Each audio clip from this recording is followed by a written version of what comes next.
ಬೆಂಗಳೂರಿನಲ್ಲಿ ಒಂದು ಕಿಡ್ನಾಪ್ ಪ್ರಕರಣ ನಡೀತು. ಈ ಪೋಷಕರು ಕೂಡ ತಮ್ಮ ವೈರಿಗಳು ಯಾರ್ಯಾರು ಅಂತ ಯೋಚನೆ ಮಾಡ್ತಾ ಇದ್ರು. ಆದ್ರೆ ಇಂಥದೊಂದು ಕಿಡ್ನಾಪ್ ಮಾಡಿದ್ದು ಅವರ ವೈರಿ ಆಗಿರ್ಲಿಲ್ಲ, ಟ್ಯೂಷನ್ ಟೀಚರ್ ಆಗಿದ್ಲು. ಅದರ ವರದಿ ಇಲ್ಲಿದೆ. ಈ ಫಿಗರ್ ಎಲ್ಲೋ ನೋಡ್ದಂಗೈತಲ್ಲ, ನಂಗೂ ಹಂಗೆ ಅನ್ನಿಸ್ತಾ ಐತೆ. ಈ ಸಾಮ್ರಾಜ್ಯದ ಬದುಕೋದಕ್ಕೆ ನಿಮಗೆ ದುಡಿದು ತಿನ್ನಕ್ಕೆ ಏನೋ ಬಂದಿದ್ದ ರೋಗ ಕಡ್ರೆ 4 ಊರಿಗೆ ಮಾಂಸವಾಗ್ತಿರಲ್ಲೋ. ಇಲ್ಲಿ ತಲೆ ತಗ್ಗಿಸಿ ನಿಂತಿರುವ ಜೋಡಿಯ ಹೆಸರು ಐಶ್ವರ್ಯ ಮತ್ತು ನಾಗಭೂಷಣ್. ಈ ಪ್ರಪಂಚದಲ್ಲಿ ತುಂಬಾ ಒಳ್ಳೆ ವ್ಯಕ್ತಿಗಳು, ದೊಡ್ಡ ವ್ಯಕ್ತಿಗಳು ಅನ್ಸ್ಕೊಂಡಿರ್ತಾರಲ್ಲ, ಅವರಲ್ಲೂ ಮಹಾನ್ ಕಚಡ ಲೋಫರ್ಗಳು ಇರ್ತಾರೆ. ಆದ್ರೆ ಈ ಪ್ರಪಂಚಕ್ಕೆ ಗೊತ್ತೇ ಆಗಲ್ಲ. ಇವರು ಮಾಡಿದ ಘನಂದಾರಿ ಕೆಲಸ ಏನು ಅಂತೀರಾ?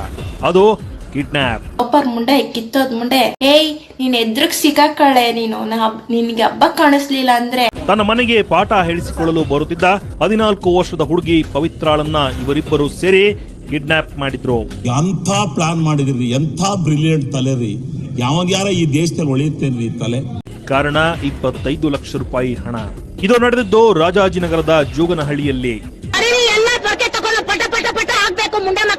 ರಾಜಾಜಿನಗರದ ಥಾಮಸ್ ಶಾಲೆಯಲ್ಲಿ 9ನೇ ತರಗತಿ ಓದುತ್ತಿದ್ದ ಪವಿತ್ರ ಪ್ರತಿದಿನ ಸಂಜೆ 5 ಗಂಟೆಗೆ ಐಶ್ವರ್ಯಾಳ ಬಳಿ ಮನೆ ಪಾಠ ಹೇಳಿಸಿಕೊಳ್ಳಲು ಹೋಗ್ತಿದ್ಲು.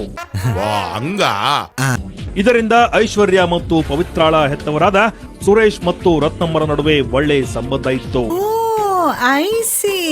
ಆಗಾಗ ಐಶ್ವರ್ಯ ತನ್ನ ಶಿಷ್ಯ ಮನೆಗೆ ಭೇಟಿ ನೀಡ್ತಾ ಇದ್ಲು. ಆದ್ರೆ ಐಶ್ವರ್ಯಳಿಗೆ ಪವಿತ್ರಾಳ ಶ್ರೀಮಂತಿಕೆ ಕಣ್ಣು ಕುಕ್ಕಿ ಬಿಟ್ಟಿತ್ತು.